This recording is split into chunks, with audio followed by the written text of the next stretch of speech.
What's going on, everybody? I am Winston A. Marshall, aka the Swaggy Blurred, and this is my review of Monkey Man, the Dev Patel written, directed, and starring film produced by Jordan Peele that was absolutely just capturing people's minds and hearts at South by Southwest and was originally supposed to be a Netflix-only release, but is going to be out there widescreen, man. So I'm not really going to talk too many spoilers.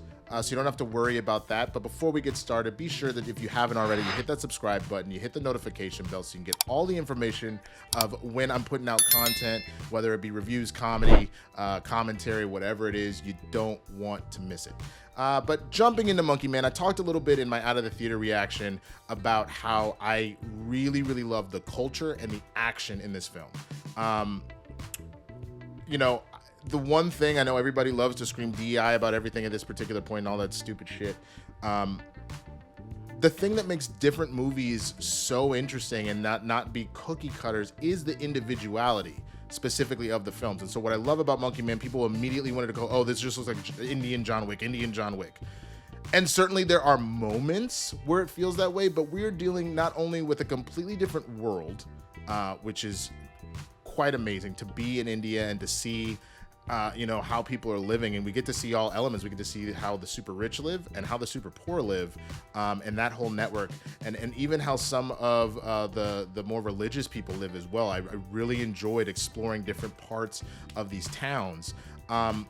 We also just got to see a different philosophy about how that works, what ancestry means, things like that. There's really wonderful moments with that. But then the other thing that I really, really loved about this specifically was the choreography and the action, specifically the different fighting styles that you get to see throughout and whatnot. It reminded me at times of Jet Li films. So for those that don't know me, I am a huge Jet Li fan slash aficionado, and I specifically, there's a moment at which Dev's character is surrounded by like 20, 30 dudes. And, you know, I won't get into how it plays out because, you know, we don't want to ruin anything. But I got a blend of like both Kiss of the Dragon, when Jet Li runs in and he has to fight like 100 black belts at once.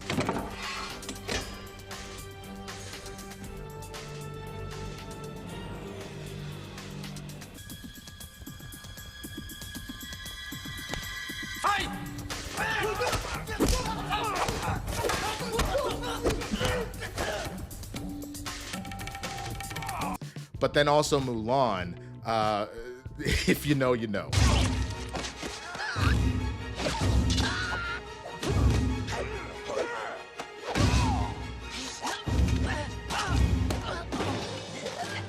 Either way, my only slight beef with this movie is the excessive use of both steady cam and close-ups and extreme close-ups. That's really my only issue. Now, Christian was like, this is an excellent movie, I love it, etc., etc. I do really, really like this movie, but there's a point at which it's too chaotic and it almost throws off pacing of trying to understand stuff. Using that at specific times is extremely helpful. When it's used the entire film and we don't have a lot of establishing shots, we don't have some mediums and stuff pulled out to just give us a break, to mentally and visually just give us a little bit of a break. And I'm not even just talking about like fight sequences. I'm talking the whole film. That is a lot for me. That's my personal take on that. I don't love that. It's one of the reasons why I enjoy the Bourne films, but I don't revisit them a lot for kind of a similar reason. It's why I don't revisit Uncut Gems a lot. Now, I understand the point of that is to imply the chaos, is to imply the energy and the noise and the people and everything that's going on. But when you have moments in a temple where people are like calm and hanging, give me more time to breathe in things like that. I don't need to feel like I'm on edge 24/7. And that, to me, if that's not what the story is implying, because I think there are moments about the city that we're in and with India that, because it is so populated and everything like that, I understand that's the vibe. But we get moments in the movie that that's not what's supposed to be going on, and yet I feel assaulted constantly. And I also feel like I really liked Act 1. I really like Act 3. I think finally getting to how we got to this revenge tale, I do like the idea of a mystery and you don't just give the farm away right away. It was very confusing at times as to why stuff was kind of going on.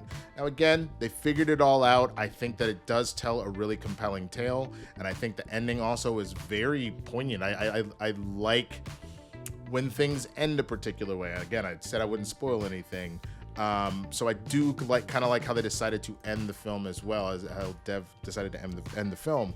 But that's really my thoughts. And I'm very curious what yours are. What are you anticipating most, if you haven't seen the film yet, out of this film?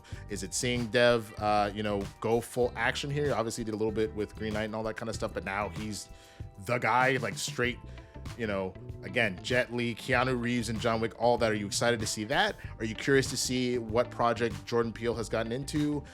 If you have seen it, what parts do you like? What parts do you not like? And what do you hope Dev does in the future? I want to know all of that. Be sure to leave it in a comment.